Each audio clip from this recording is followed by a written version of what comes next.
नमस्कार, स्वागत है आपका। आप देख रहे हैं इंडिया टीवी। आपके साथ मैं हूं प्राची पाराशर। वक्त हो गया है प्रहार का और प्रहार में सबसे पहले बात करेंगे पंजाब कांग्रेस में मचे घमासान की। एक तरफ राजा वड़िंग है तो दूसरी तरफ चरणजीत सिंह चन्नी। दोनों की लड़ाई के बीच कांग्रेस आलाकमान बुरी तरह से फंस गया है। पंजाब की कलह को लेकर अब से थोड़ी देर पहले पंजाब कांग्रेस के प्रभारी भूपेश बघेल ने दिल्ली में कांग्रेस महासचिव केसी वेणुगोपाल के साथ एक अहम मीटिंग की है।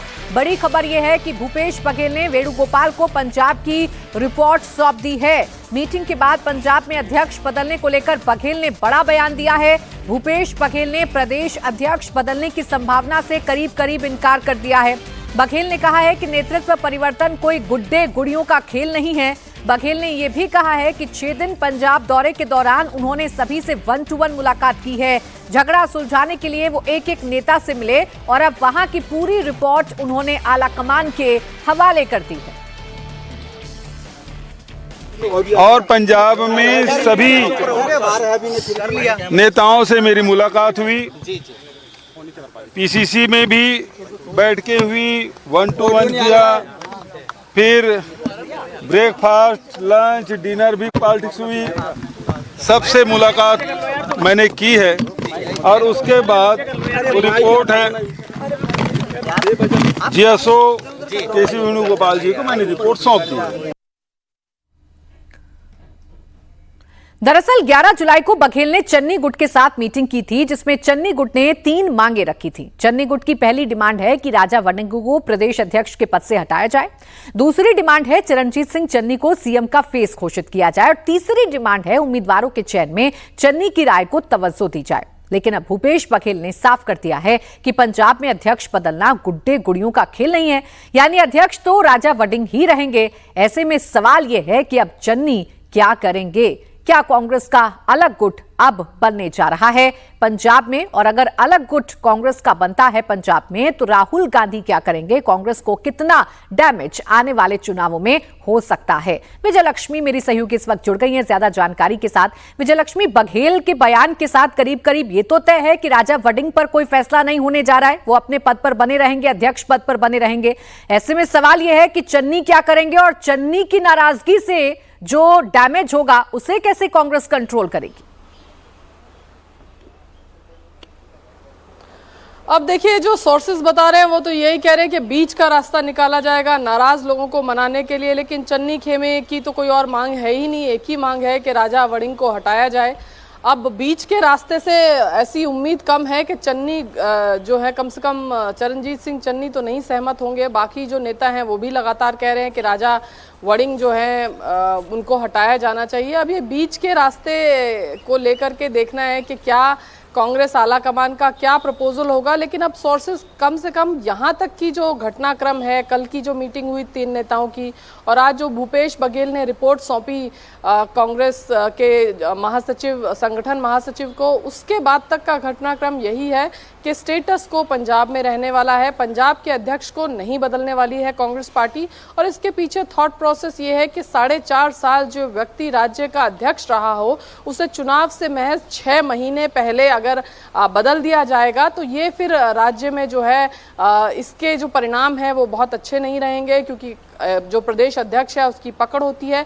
और साथ ही जो राजा वड़िंग को बनाए रखने के पीछे का लॉजिक है उसमें यह है कि 25 में से 24 जो हैं, 29 में से 24 जो हैं जो जिला अध्यक्ष हैं कांग्रेस पार्टी के, 29 में से 25 जिला अध्यक्ष उनके साथ खड़े हैं। इसके अलावा बताया जा रहा है कि 4 सांसद जो हैं पंजाब के, उनका समर्थन राजा वड़िंग के साथ है और 8 से 9 विधायक जो हैं वो राजा वड़िंग के साथ है। तो कांग्रेस पार्टी का जो शीर्ष नेतृत्व है उसको लगता है कि कांग्रेस का जो संगठन है उस पर राजा वड़िंग की पकड़ जो है वो बहुत अच्छी है। जिला अध्यक्षों का उनको समर्थन है, सांसदों का उनको समर्थन है और विधायक भी जो पिछली बार जीत कर आए उसमें ज्यादातर का समर्थन जो है वो राजा वड़िंग के साथ है। लोग आलाकमान के साथ खड़े होंगे। तो इसी थॉट प्रोसेस के साथ कांग्रेस पार्टी ने ये फैसला लिया है कि राजा वड़िंग को बनाए रखना है, स्टेटस को पंजाब में रखना है। अब ये जो नाराज खेमा है, देखना होगा कि इसकी अगली रणनीति क्या होगी। बिल्कुल, एक तरफ वड़िंग है जिनकी संगठन पर मजबूत पकड़ है, दूसरी तरफ चन्नी है जो पिछली बार 2 सीटों से चुनाव लड़ने के बाद भी हार गए थे, लेकिन इस बार अगर चन्नी नहीं मानते हैं तो जीतने से ज्यादा वो कांग्रेस को डैमेज करने के इरादे से मैदान में उतरेंगे और ये नुकसान कांग्रेस को भारी पड़ सकता है। विजयलक्ष्मी, आप बने रहिएगा हमारे साथ। सोमवार से संसद का मॉनसून सत्र भी शुरू होने वाला है। उससे पहले एनडीए के लिए गुड न्यूज है, क्योंकि शरद पवार की पार्टी एनसीपी संसद में परिसीमन बिल पर मोदी सरकार को सपोर्ट कर सकती है। सूत्रों का कहना है कि परिसीमन बिल को लेकर शरद पवार की पार्टी के स्टैंड में बड़ा बदलाव हुआ है। जिस शरद पवार की पार्टी ने पिछली बार 131वें संविधान संशोधन बिल यानी परिसीमन बिल का विरोध किया था, वो इस बार परिसीमन बिल का सपोर्ट करेगी। शरद पवार की एनसीपी के सभी 8 सांसद लोकसभा में परिसीमन बिल के सपोर्ट में वोट डालेंगे। सूत्रों का मानना है कि परिसीमन बिल पर सरकार के आग्रह का शरद पवार की पार्टी उस पर तैयार हो गई है। आपको बता दें कि इससे पहले टीएमसी के 28 में से 20 सांसद पहले ही एनडीए के सपोर्ट में आ चुके हैं। साथ ही उद्धव के 9 में से 6 सांसद तो शिवसेना यूबीटी छोड़कर शिंदे सेना में शामिल हो चुके हैं और अब शरद पवार की पार्टी के सपोर्ट में आने के बाद ये आंकड़ा बढ़कर 332 हो जाएगा। यानी अप्रैल में जिस एनडीए को 298 सांसदों का समर्थन था, वो अब बढ़कर 332 तक पहुंच गया है। हालांकि इस बारे में जब एनसीपी शरद पवार गुट के नेता जयंत पाटिल से पूछा गया तो उनका कहना है कि इस बारे में फैसला सुप्रिया सुले को ही लेना है। जो बातें चल रही हैं शरद पवार पार्टी को लेकर, जो बातें चल रही हैं कि एनडीए के नए सहयोगी दल के रूप में उन्हें भविष्य में देखा जा सकता है, इससे लेकर पार्टी में अंदरूनी कुछ चर्चा हो रही है सर? हमारे पार्टी में अंदरूनी कोई चर्चा नहीं चालू। हमारी जो भी दिल्ली की दिशा है, वो हमारी नेता सुप्रिया सुले वो दिल्ली में बैठ के हमारे जो 8 सांसद हैं उनको विचार में रखे, उनके साथ विचार विमर्श करके तय करेंगे। डिलिमिटेशन बिल को लेकर सर क्या कुछ बातें चल रही है पार्टी के अंदर? क्योंकि एक तबका ये भी है जो ये कह रहा है कि इस मुद्दे पर, खासतौर पर डिलिमिटेशन पर, शरद चंद्र पवार की पार्टी जो है वो समर्थन दे सकती है एनडीए को, अगर साथ में नहीं तो बाहरी तौर पे ही सही। वैसे हमारे साथ कोई चर्चा नहीं हुई है, लेकिन सुप्रिया ने उनके सारे दूसरे 7 संसद साथी हैं उनसे कुछ बातचीत की होगी। पवार साहब भी है, उनसे भी बातचीत की होगी। अब क्या निर्णय हुआ है मुझे मालूम नहीं। हालांकि इसे लेकर कांग्रेस के सीनियर लीडर और देश के पूर्व गृह मंत्री पी चिदम्बरम ने बड़ा दावा किया है। चिदम्बरम ने दावा किया है कि संसद में शरद पवार और स्टालिन की पार्टी परिसीमन बिल का सपोर्ट करेगी। कांग्रेस नेता चिदम्बरम का कहना है कि केंद्र सरकार मॉनसून सत्र में परिसीमन बिल यानी 131वां संविधान संशोधन बिल संसद में दोबारा ला सकती है, जो अप्रैल में 2/3 बहुमत नहीं होने की वजह से गिर गया था। चिदम्बरम का दावा है कि इसके लिए शरद पवार की एनसीपी और स्टालिन की डीएमके के साथ बीजेपी संपर्क में है। ये दोनों संसद में सरकार का साथ दे सकते हैं। अब खुद कांग्रेस के सीनियर लीडर अगर ये कह रहे हैं तो समझा जा सकता है कि बीजेपी की तैयारी कितनी स्ट्रांग है। दरअसल अप्रैल से जुलाई तक संसद का सीन काफी बदल चुका है। ममता दीदी के 28 में से 20 सांसद टूटकर अब अलग दल में शामिल हो चुके हैं, वो एनडीए के साथी बन चुके हैं। ऐसे में नंबर गेम की अगर बात करें तो एनडीए कितना स्ट्रांग हुआ है, आइए ये आपको बताते हैं। देखिए, एनडीए के पास कुल अपने सांसद हैं 298, टीएमसी के बाकी 20 सांसद और ऐड कर लीजिए और उद्धव के 6 बाकी सांसदों को ऐड कर लीजिए तो ये आंकड़ा हो जाता है 324 का। अब जरूरत कितने की है? 360 की है। 2/3 की अगर बात करें तो 360 की संख्या चाहिए एनडीए को परिसीमन का बिल पास कराने के लिए।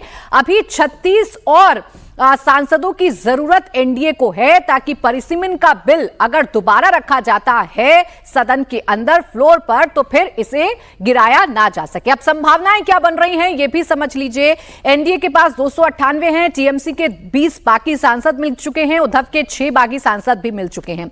अब बात चल रही है एनसीपी शरद पवार गुट की, जिनके पास 8 सांसद हैं। ये भी एनडीए का सपोर्ट कर सकते हैं फ्लोर पर। और डीएमके यानी स्टालिन की जो नाराजगी हुई थी थी कांग्रेस से तमिलनाडु के चुनाव में, उसके बाद से डीएमके का रुख काफी बदला है। ऐसे में माना जा रहा है कि स्टालिन के 22 सांसद भी समर्थन कर सकते हैं, तो यह आंकड़ा हो जाएगा 354 का, यानी 2/3 बहुमत से सिर्फ 6 कम रह जाएंगे एनडीए के पास। ऐसे में देखना वाकई में दिलचस्प है कि दोनों पार्टियों का रुख क्या होता है। अब सचिन चौधरी हमारे सहयोगी इस वक्त जुड़ गए हैं ज्यादा जानकारी के साथ। सचिन, एग्जैक्ट रिपोर्ट बताइए, इस वक्त महाराष्ट्र में चल क्या रहा है? यूबीटी के 6 सांसद बागी हुए थे, वो तस्वीर तो हमने देखी थी, लेकिन शरद पवार गुट के ये 8 सांसद क्या सपोर्ट करने के लिए पूरी तरीके से तैयार हैं? पार्टी का रुख क्या है? देखिए, अभी सुप्रिया सुले प्रेस कॉन्फ्रेंस को संबोधित कर रही है, जिसमें उन्होंने कहा कि महिला आरक्षण बिल पहले ही जो है पास हो चुका है। डिलिमिटेशन की बात है तो ये बिल जब चर्चा के लिए आएगा उसके बाद पार्टी अपनी भूमिका साफ करेगी। उन्होंने अभी फिलहाल जो है समर्थन देने की जो बातें सामने आ रही है उसको लेकर जो है उसका खंडन किया है। लेकिन जो सूत्र है, हमें पुख्ता जो सूत्र ये बता रहे हैं कि शरद पवार की जो एनसीपी है वो यहाँ तक कि उद्धव ठाकरे के जो बचे 3 सांसद है, क्योंकि अरविंद सावंत का हमने पिछली बार भी बयान देखा था, तो उन्होंने इंडिया टीवी से बातचीत करते हुए मैं कहा था कि डिलिमिटेशन को लेकर उनका कोई विरोध नहीं है, जब उनके सांसद जो है बगावत कर रहे थे उस वक्त पर। तो यूबीटी के भी 3 सांसद जो है वो इस बिल के समर्थन में आ सकते हैं। हालांकि अभी तक इसकी आधिकारिक पुष्टि नहीं है, लेकिन शरद पवार की पार्टी जो है उनके सांसद जो है इस बिल का समर्थन करेंगे। डीएमके भी जो है इस बिल का जो है समर्थन कर सकती है और यूबीटी के जो बचे सांसद है वो भी इसका समर्थन कर सकती है, सूत्रों से हमें जानकारी है। हालांकि आधिकारिक रूप से इसकी कोई अभी तक पुष्टि नहीं कर रहा है। जब ऑल पार्टी मीटिंग होगी इसमें बुलाया जाएगा तब अपनी पार्टी जो है हर पार्टी जो है अपनी भूमिका इसमें रखेगी। लेकिन महाराष्ट्र की राजनीति में अगर हो या ना हो सचिन, लेकिन जिस तरीके से बॉडी लैंग्वेज है नेताओं की और परिसीमन को लेकर जैसे अब उनके सुर ढीले पड़े हैं, उससे अंदाजा लगाया जा सकता है कि एनडीए की तैयारी पुख्ता है और शरद पवार गुट भी उनके साथ आ सकता है। शुक्रिया आपका सचिन तमाम जानकारी के लिए। परिसीमन के साथ ही एक देश एक चुनाव के मुद्दे पर भी सरकार की कोशिशें और तेज हो गई हैं। इसे लेकर यूपी की राजधानी लखनऊ में एक बड़ी मीटिंग हुई है। जेपीसी की टीम स्टडी विजिट के लिए लखनऊ में है। पूर्व केंद्रीय मंत्री अनुराग ठाकुर की अध्यक्षता में बैठक हुई। इसमें बीजेपी, सपा, बसपा, आरएलडी, आप, सीपीआईएम, अपना दल सोनेवाल के प्रतिनिधि शामिल हुए। साथ ही जेपीसी ने यूपी के आला अधिकारियों के साथ भी अलग से मीटिंग की। इसमें मुख्य सचिव, डीजीपी और यूपी के मुख्य चुनाव आयुक्त शामिल हुए। आपको बता दें कि यूपी देश का सबसे बड़ा सूबा है, इसलिए वहां की प्रशासनिक व्यवस्था का फीडबैक सबसे ज्यादा मायने रखता है। तो देखिए, एक देश एक चुनाव को लेकर, वन नेशन वन इलेक्शन को लेकर ये सरकार काफी गंभीर है और अब जो जेपीसी की बैठकें हैं वो भी होना शुरू हो चुकी है। और सबसे पहले उत्तर प्रदेश में बैठक हुई है, क्योंकि उत्तर प्रदेश सीटों के लिहाज से भी सबसे बड़ा राज्य है। ऐसे में यहां प्रशासनिक अमले से जानकारी जुटाना सबसे ज्यादा महत्वपूर्ण हो सकता है। परिसीमन के बाद सबसे ज्यादा महत्वपूर्ण बिल अगर कोई है तो वो वन नेशन वन इलेक्शन का है और इसको लेकर भी मोदी सरकार ने अपनी तैयारियों को पुख्ता करना शुरू कर दिया है। सरकार चाहती है कि एक देश एक चुनाव का ही प्रावधान हो और इसी को लेकर तमाम दलों से बातचीत की जा रही है। तमाम विपक्षी दलों को साथ में लाने की कोशिश सरकार कर रही है ताकि फ्लोर पर इस बिल को गिराया ना जा सके और वन नेशन वन इलेक्शन वाली जो सोच है इस सरकार की वो इस देश में लागू हो सके। और अब खबर राम मंदिर चढ़ावा चोरी की। राम मंदिर चढ़ावा चोरी की जांच फुल स्पीड में चल रही है। आरोपियों को एक एक करके रिमांड पर लेकर पुलिस पूछताछ कर रही है। उधर चढ़ावा चोरी कांड पर सियासत भी हो रही है। दान चोरी को लेकर सपा लगातार योगी सरकार पर हमलावर है। इस बीच यूपी में चढ़ावा चोरी को लेकर यूपी विधानसभा अध्यक्ष सतीश महाना ने अजीबोगरीब बयान दे दिया है। सतीश महाना ने कहा कि राम मंदिर में जिनका पैसा चोरी हुआ शायद उन्होंने सच्ची श्रद्धा और आस्था से दान नहीं किया था। महाना ने कहा कि उन्होंने पूरी आस्था के साथ राम मंदिर में दान दिया था, इसलिए उनका पैसा चोरी नहीं हुआ। यानी अब महाना ने राम मंदिर पर दान देने वालों की आस्था पर ही सवाल खड़े कर दिए हैं और ऐसा करके बीजेपी को भी अनकंफर्टेबल कर दिया है। लेकिन उन्हीं का जिनका पैसा चोरी हुआ, मुझे लगता है कि शायद उन्होंने श्रद्धा पूर्वक भाव के साथ भगवान के मंदिर में अर्पित नहीं किया होगा, इसलिए उनका पैसा चोरी हो गया। हमारा पैसा चोरी नहीं हुआ, हमारा पैसा मंदिर में लगा है और मंदिर का भव्य स्वरूप इस बात का प्रमाण है। लेकिन उन्हीं का जिनका पैसा चोरी हुआ, मुझे लगता है कि शायद उन्होंने श्रद्धा पूर्वक भाव के साथ भगवान के मंदिर में अर्पित नहीं किया होगा, इसलिए उनका पैसा चोरी हो गया। हमारा पैसा चोरी नहीं हुआ, हमारा पैसा मंदिर में लगा है और मंदिर का भव्य स्वरूप इस बात का प्रमाण है। अब ऐसे समय में सतीश महाना का बयान ये सामने आया है जब योगी आदित्यनाथ इस मसले पर एग्रेसिव हैं। वो लगातार समाजवादी पार्टी पर अटैक कर रहे हैं। ऐसे में आस्था पर ये चोट करना सतीश महाना का कहीं भारतीय जनता पार्टी के लिए भारी ना पड़ जाए। इधर राम मंदिर चढ़ावा चोरी केस का मास्टरमाइंड कौन है, दान चोरी के तार कहां-कहां जुड़े हैं, एसआईटी की जांच में अब तक क्या-क्या मिला है, आज सीएम योगी के पास इसकी फुल रिपोर्ट पहुंचने वाली है। बड़ी खबर यह है कि चढ़ावा चोरी की जांच कर रही एसआईटी आज अपनी रिपोर्ट सीएम योगी को सौंप सकती है। सीएम योगी ने एसआईटी को 15 जुलाई तक जांच करके रिपोर्ट सौंपने का समय दिया था। आज वो डेडलाइन खत्म हो रही है। पिछले 15 दिन में चढ़ावा चोरी कांड में एसआईटी ने अपनी जांच का दायरा बढ़ाया है। अनिल मिश्रा से लेकर चंपत राय और गोपाल राव से कई राउंड पूछताछ की जा चुकी है।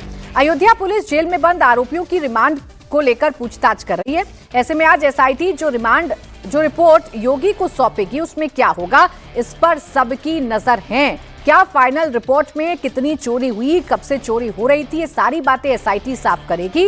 और 8 आरोपियों के साथ अनिल मिश्रा का नाम प्रारंभिक जांच रिपोर्ट में था। क्या ये लिस्ट लंबी होगी, क्या कोई और नाम भी एसआईटी की फाइनल रिपोर्ट में शामिल हो सकते हैं, इस पर सभी की निगाहें रहेंगी। उधर चढ़ावा चोरी के मामले में अयोध्या पुलिस ने अपनी जांच भी तेज कर दी है। चढ़ावा चोरी मामले में पकड़े गए सुभाष श्रीवास्तव और रमाशंकर मिश्रा से पुलिस पूछताछ कर रही है। रमाशंकर मिश्रा और सुभाष श्रीवास्तव को आज अयोध्या पुलिस ने 14 घंटे की रिमांड पर लिया है। दोनों को आमने सामने बैठाकर पूछताछ की जा रही है।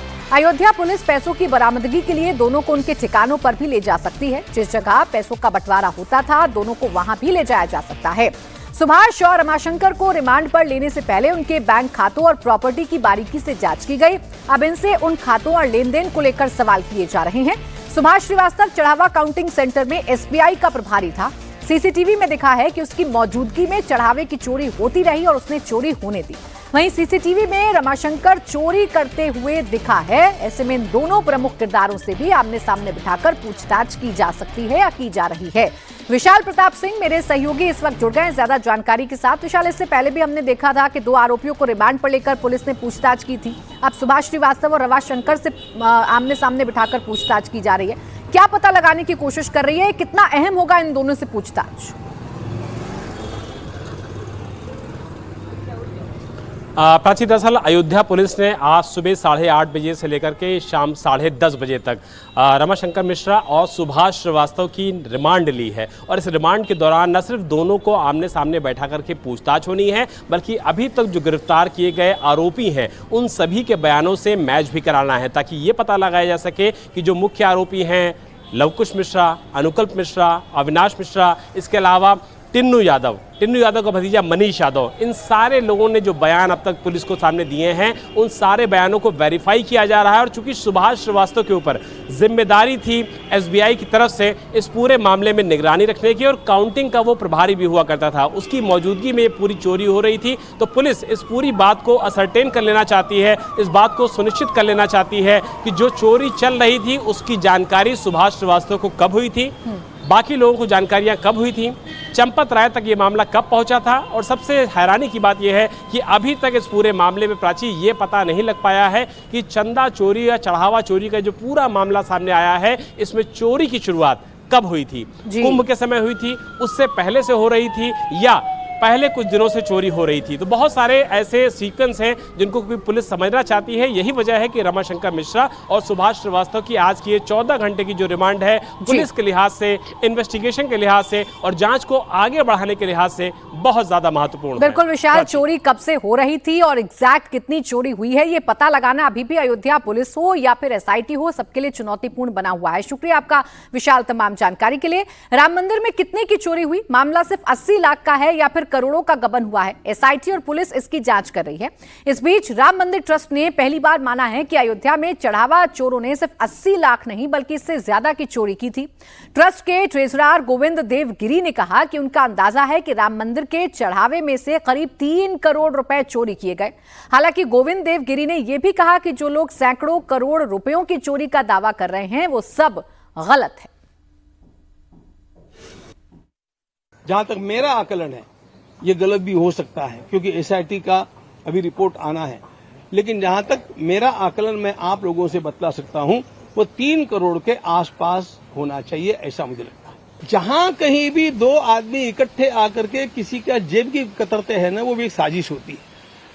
तो इतनी बड़ी चोरी हो गई तो साजिश है, लेकिन ये साजिश वो चोरों की साजिश है, बड़े लोगों की साजिश नहीं है। देखिए, ये मुझे भी लगता है 15,000 का वेतन उसको आप देंगे और उसके सामने रोज लाखों रुपयों की गिनती करेंगे तो, और दिन भर का काम उसको 8 घंटे करना पड़ेगा, तो एसबीआई को इसका विचार करना चाहिए। चोरी दिखाना जरूरी है, चोरों को सजा मिलनी चाहिए, इसका आग्रह रखना भी जरूरी है। चोरों का विरोध कीजिए, लेकिन राम भक्ति का विरोध मत कीजिए, राम भक्तों का विरोध मत कीजिए, जो सेवा प्रामाणिकता से उनका विरोध मत कीजिए।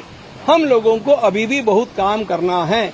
एक बार उनको सरकार के अनुसार जो दंड है ना, वो भुगत लेने दीजिए, उसके बाद उनको मैं प्रायश्चित कैसे करना चाहिए बतलाऊंगा।